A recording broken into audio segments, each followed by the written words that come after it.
Recording in progress.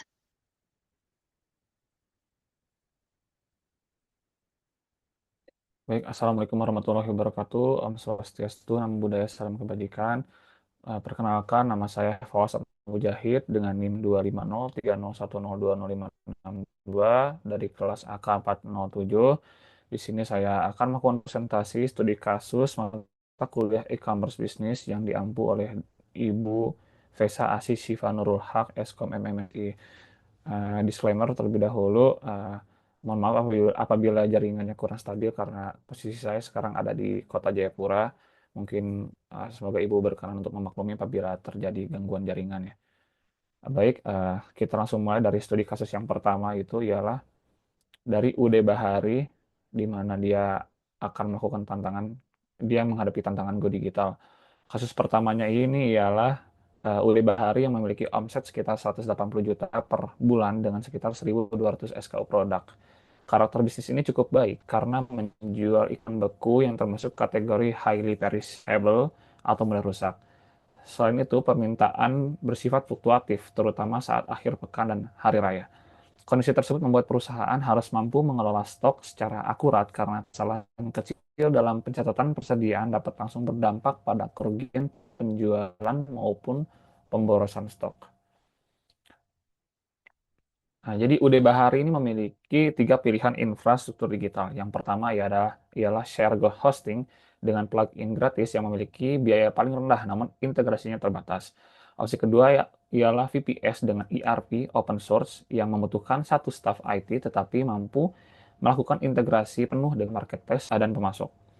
Sedangkan opsi ketiga ialah Cloud SaaS seperti Shopify yang paling mudah digunakan dan sangat scalable, tetapi memiliki biaya yang paling tinggi. Nah, permasalahan utamanya ialah apakah biaya yang murah selalu menjadi pilihan terbaik bagi bisnis? Nah, kita ketahui di sini biaya yang paling rendah ialah opsi A. Namun, mengapa opsi A belum tentu menjadi pilihan terbaik? Nah, secara sekilas memang opsi A ini paling menarik karena biaya bulannya paling rendah. Namun dalam analisis bisnis kita tidak hanya melihat bisnis biaya yang dikeluarkan, tetapi juga manfaat yang hilang apabila memilih suatu alternatif. Konsep ini disebut opportunity cost. Misalnya, karena sistem tidak terintegrasi dengan baik, stok di marketplace dan website tidak sinkron. Akibatnya terjadi pesanan ganda yang tidak dapat dipenuhi, sehingga perusahaan kehilangan laba penjualan. Selain itu, terdapat stock out cost pada produk ikan beku. Apabila stok yang tercatat berbeda dengan stok fisik, maka pesanan harus dibatalkan. Pelanggan meminta refund dan reputasi toko menurun. Jadi meskipun biaya sistem murah, kerugian yang muncul akibat kehilangan pelanggan dan kehilangan penjualan bisa jauh lebih besar daripada penghematan biaya bulanannya. Lalu untuk B ya, poin B ini jawaban B maksudnya rantai nilai Porter opsi B atau C. Nah, jika UD Bahari menggunakan opsi B atau C, beberapa aktivitas dalam rantai nilai Porter akan menjadi lebih efisien. Eh, per- Contohnya proses inbound logistik menjadi lebih terencana karena data stok dan permintaan tersedia secara real time. Namun, terdapat aktivitas yang justru bisa menjadi lebih mahal. Pertama, teknologi development karena perusahaan harus membayar software, maintenance, dan upgrade sistem. Yang kedua, procurement. Ketika sistem mampu membaca permintaan lebih cepat, perusahaan berpotensi memesan stok lebih banyak. Pada produk perishable seperti ikan beku, hal ini dapat meningkatkan risiko overstock. Yang ketiga ialah marketing. Biasanya, setelah digitalisasi, perusahaan mulai mengeluarkan biaya iklan marketplace, SEO, dan digital advertising yang lebih besar. Nah, kemudian untuk poin C dan D, untuk just in time atau JIT dan rekomendasi opsi, kita mulai dari poin C-nya dulu, kelemahan asumsi just in time. Ya, secara teori JIT ini sangat efisien karena perusahaan menyimpan stok seminimal mungkin. Namun pada sektor perikanan terdapat kelemahan mendasar. Pasokan sangat bergantung pada cuaca, musim ikan, dan kondisi nelayan. Apabila nelayan gagal memasok ikan tepat waktu, perusahaan mengalami kekurangan stok. Dampaknya bukan hanya penjualan yang hilang, tetapi juga muncul refund dan arus kas menjadi terganggu. Nah, berdasarkan kondisi tersebut, saya merekomendasikan opsi B, yaitu VPS dengan ERP open source.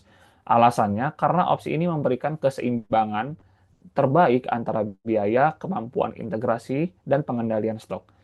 Namun rekomendasi ini dapat berubah apabila omset meningkat secara signifikan atau perusahaan melakukan ekspansi nasional. Dalam kondisi tersebut, opsi C akan lebih baik dipertimbangkan.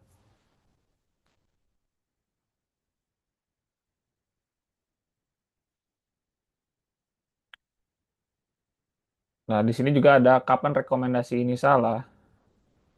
Nah, apabila omset ini meningkat, contohnya 500 juta per bulan. Nah, tadi saya bilang opsi C lebih lebih layak ya. Kemudian ada ekspansi nasional. Apabila ekspansi nasional ini tentu maka opsi C ini lebih dibutuhkan ya. Oke, sekedar. Nah, kemudian kita lanjut ke slide berikutnya itu kasus terkait Glowify ID, brand skincare D2C. Nah, di mana kasus kedua ini membahas Glowify ID, sebuah brand skincare D2C yang berusia 2 tahun. Penjualan dilakukan melalui Instagram, TikTok Shop, Shopee, website sendiri. Sebanyak 92% transaksi dilakukan melalui perangkat mobile.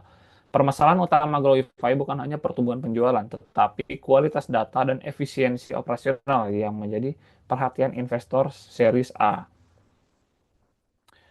Nah, kita mulai lari ke kasusnya. Jadi, salah satu masalah yang ditemukan adalah inkonsistensi master data produk antara website, marketplace, dan sistem akuntansi Xero. Nah, masalah ini terlihat sederhana, tapi dampaknya sangat besar. Apabila satu produk masuk kategori berbeda pada masing-masing sistem, maka laporan penjualan per kategori menjadi tidak akurat. Contohnya misalkan ada skincare, misalkan produknya A. Nah, di marketplace dia termasuk kategori kecantikan, namun di Shero dia masuk kategori make up. Nah, jadi tentunya ini akan malah menghasilkan laporan yang tidak akurat. Akibatnya, manajemen bisa salah mengambil keputusan dan investor dapat melakukan kredibilitas data perusahaan. Nah, untuk menekan biaya fulfillment, Glowify dapat menggunakan warehouse management system yang terintegrasi dan sistem pemilihan ekspedisi otomatis. Namun perusahaan juga harus memperhitungkan biaya tersembunyi seperti pelatihan karyawan, migrasi data, downtime system, dan change management. Nah, ini satu slide sekaligus menjawab poin C dan D, cacat klaim LTV dan tanggung jawab chargeback. Nah, Glowify mengklaim bahwa program membership menghasilkan LTV 8 kali biaya yang dikeluarkan.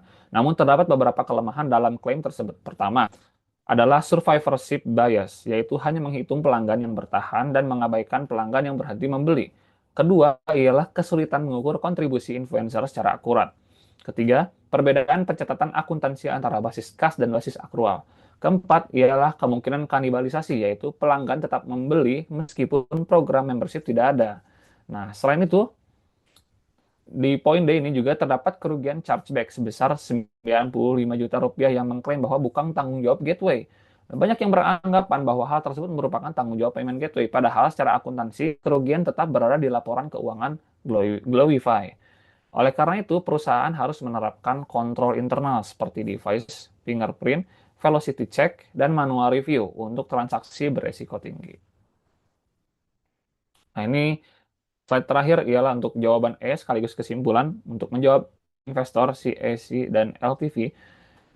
Nah, perusahaan tidak boleh memberikan satu angka tunggal. Hal ini karena CAC dan LTV dapat berbeda untuk setiap cohort pelanggan. Sebagai contoh, pelanggan yang diperoleh saat Ramadan dapat memiliki perilaku yang berbeda dengan pelanggan dari influencer marketing. Oleh karena itu, jawaban yang lebih profesional adalah memberikan rentang nilai beserta asumsi dan periode pengukurannya. Seperti contoh, eh,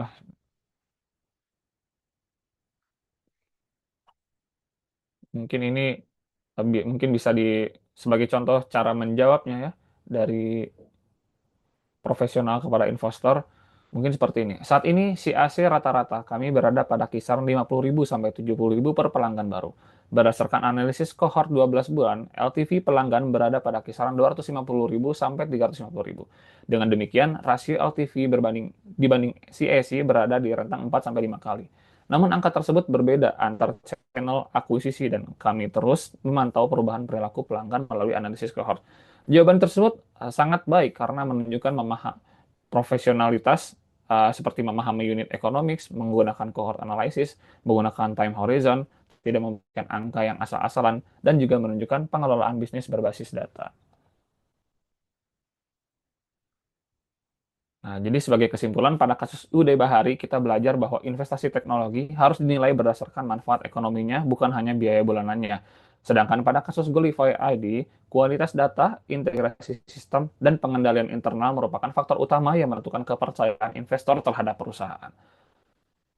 Nah, baik, sekian atas presentasi dari saya. Semoga menjawab dari kedua kasus ini. Terima kasih atas perhatiannya. Wabillahi taufiq wal hidayah. Wassalamualaikum warahmatullahi wabarakatuh.